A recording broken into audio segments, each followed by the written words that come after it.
तर नमस्कार मित्रांनो, हा आहे आपला पहिला मिनी ब्लॉग. तर आज जातोय आम्ही बुलेटची सर्व्हिसिंगसाठी पानसेमलला. तर चलो.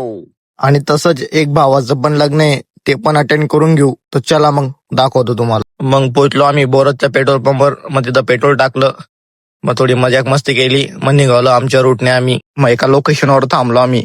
जे शहादाचे आणि लोणगडाचे प्रॉपर आहे त्यांना माहिती इथं काय विषय होता, ते कमेंट मध्ये नक्की सांगा इथं काय विषय होता. इथे शाळेचे मुली जाताना दिसलं, मला माझं बालपण आठवलं. आम्ही पण असंच जायचो मित्रांसोबत. मग पोहोचलो आम्ही लोणखेडाच्या रस्त्याला. मग पोहोचलो आम्ही लोणखेडा कॉलेजला. तर बघू शकता हे लोणखेड्याची कॉलेज, आपली सगळ्यांची आवडती लालपरी. यांच्याकडे मोबाईल केलं, यांना असं वाटतंय की खूप मोठा ब्लॉगर जात आहे, पण आपण छोटा मोठा ब्लॉगर. पोहोचलो आम्ही खेतियामध्ये.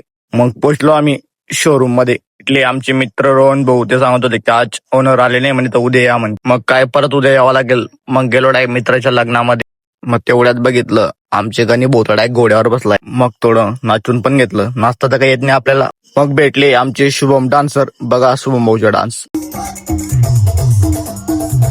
मग भेटले संकेत भाऊ डान्सर. मला थोडं बाहेर जायचं होतं म्हणून मी येऊन गेलो. तर भेटूया नेक्स्ट मिनी ब्लॉग मध्ये.